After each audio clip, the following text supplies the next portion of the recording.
What if the keys to your digital kingdom fell into the wrong hands?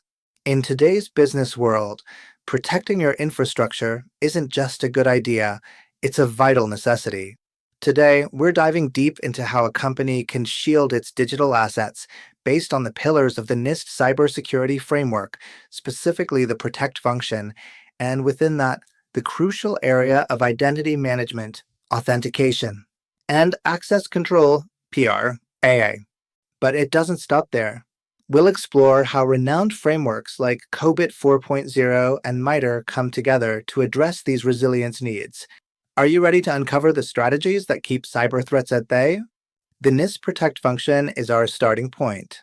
Think of it as the armor for your digital castle, designed to ensure critical infrastructure services keep running, even under a cyber siege. Within this armor, identity management and access, PR.AA, handles a fundamental task, controlling who and what can enter and do within your infrastructure, adjusting that access to the level of risk involved with unauthorized access. And this is where our key statements come into play. The first is direct and essential. The organization manages identities and credentials for authorized users, services, and hardware. The NIST framework directly establishes this as a control objective. But how does this translate into practice? COBIT 4.0 gives us a clue through its DS5 process, Ensure Systems Security. Think about the detailed control DS5.3, Manage User Identities. Here, the key is unique identification. Every user, internal, external, or temporary, and every action they take on IT systems must be uniquely identifiable. Their access rights should be an exact reflection of their responsibilities and business needs. Can you imagine the chaos without this clarity? Furthermore, DS 5.4, Manage User Accounts, delves into the life cycle of accounts, from request to closure, including issuance, suspension, and modification. A crucial detail, the rights and obligations related to access must be contractually agreed upon for all types of users. COBIT DS9, Manage Configuration, adds another layer of control, ensuring the integrity of hardware and software configurations. Its point DS 9.1 talks about a central repository with detailed information on each configuration item, including hardware and its licenses. This helps us manage that authorized hardware NIST talks about by maintaining an accurate inventory and control over it. Have you ever wondered exactly which devices are connected to your network? A real-world case that illustrates the importance of all this comes from CIS's Red Team operations. They demonstrated that a weak implementation of identity management, IDM, can be an obstacle, but not an insurmountable one. They managed to bypass defenses using unregistered accounts and by impersonating tokens. This underscores an uncomfortable truth. It's not enough to just have an IDM system. It needs to be robust and cover all identities and credentials. The recommendation was clear: improve IDM implementation and add alerts to detect potential misuse. What hidden vulnerabilities might be lurking in your identity management system? And this is where MITRE comes in. By documenting techniques like valid accounts, T1078, or credential access, T1003, it shows us why strong identity and credential management is a fundamental defense against attacker tactics. Our next statement takes us to the process of granting access.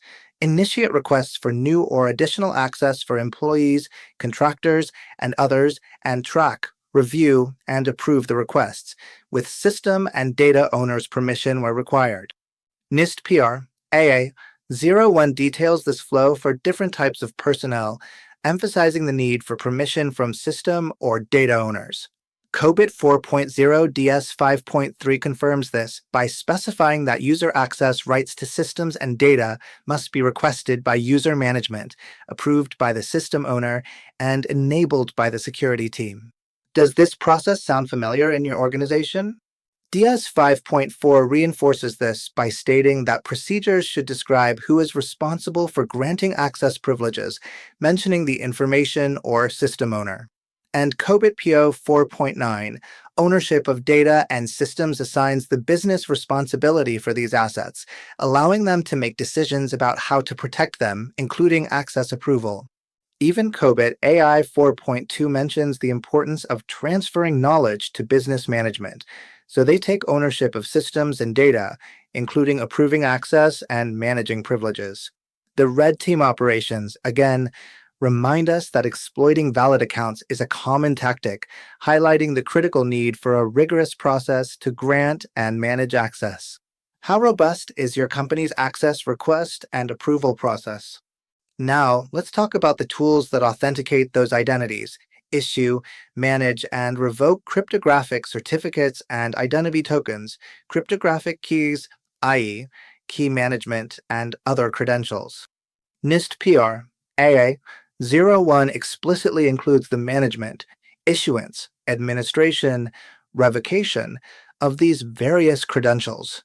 COBIT 4.0 DS 5.8 Manage cryptographic keys is entirely dedicated to this aspect, establishing that policies and procedures should be in place to organize the generation, change, revocation, destruction, distribution, certification, storage, retrieval, usage, and archiving of cryptographic keys to ensure their protection against unauthorized modification and disclosure. While it doesn't explicitly mention certificates and identity tokens here, the overall DS5 process covers system security in general.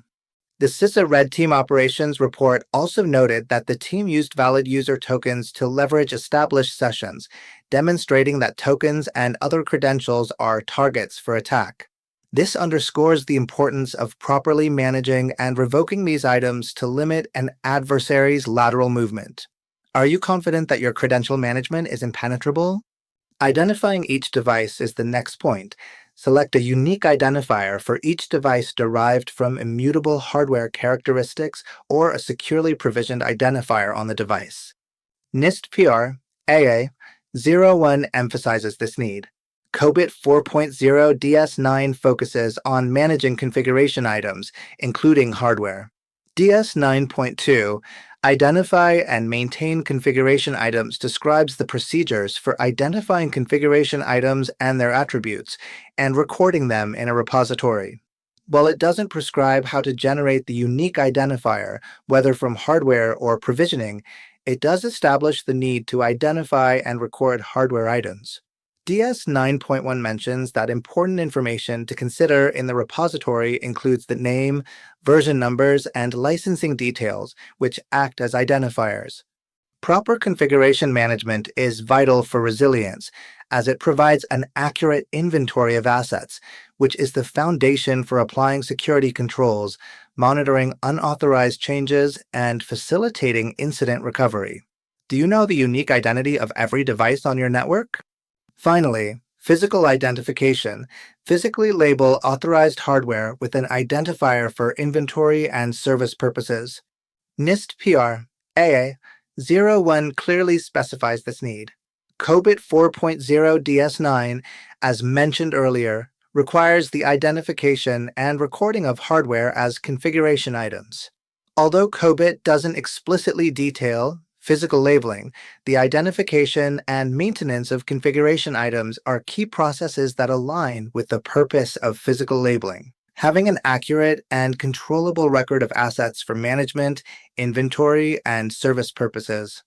Asset management, including hardware, is a fundamental component of the NIST CSF Identify function, ID.AM. ID.AM 08 emphasizes managing systems, hardware, software, services, and data throughout their lifecycle, and physical labeling directly supports this process. An accurate hardware inventory, facilitated by labeling, is essential for applying other security controls, such as patch management, monitoring, and recovery planning, all contributing to overall resilience. Could you say where every critical piece of hardware in your company is right now? So, how does all of this connect to resilience? In cybersecurity, resilience is the ability of a system to withstand, recover from, and adapt to adversity. The frameworks we've explored suggest protecting infrastructure and building resilience in several ways, aligned with the NIST PR, AA01 statements. Rigorous access control, identity and access management is fundamental to limiting the attack surface. By ensuring only authorized users and devices have access to necessary resources, the likelihood of an adversary gaining initial footing or moving laterally is reduced. COBIT DS 5.3 and DS 5.4 provide detailed controls to implement this, including approval by data/system owners. NIST PR.AA 05 emphasizes the principle of least privilege and separation of duties. CISA recommends using dedicated accounts and jump hosts for privileged users. Are you applying the principle of least privilege in your organization?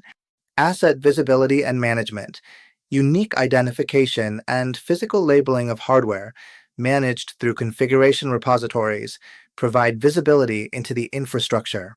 An accurate inventory is vital for knowing what to protect, monitor, and recover.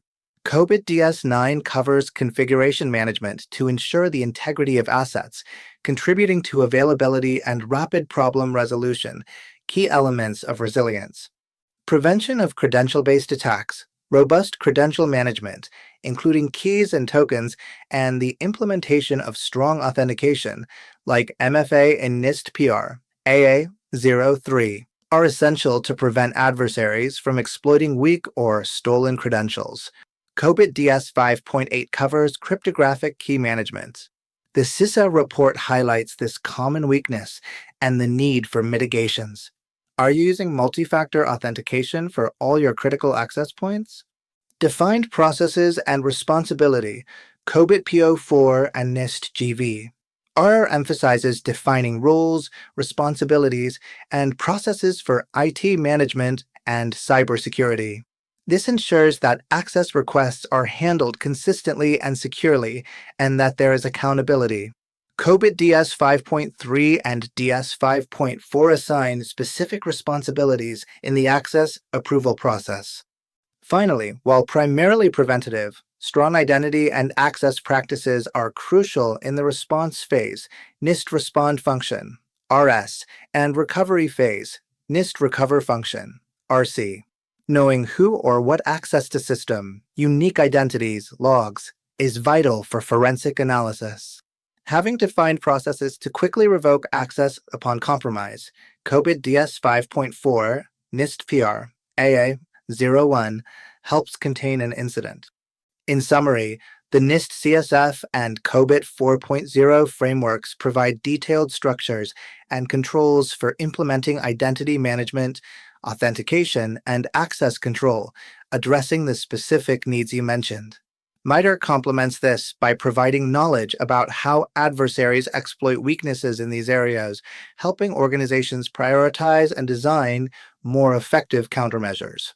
The diligent implementation of these practices, as highlighted in the CISA report, is fundamental to building a defense in depth and improving the overall resilience of IT infrastructure. What identity and access management measures are you currently implementing? Let us know in the comments below. And if you want to continue to deepen your understanding of how to protect your business in the digital world, don't forget to subscribe. In our next video, we'll explore another crucial function of the NIST CSF. Until next time.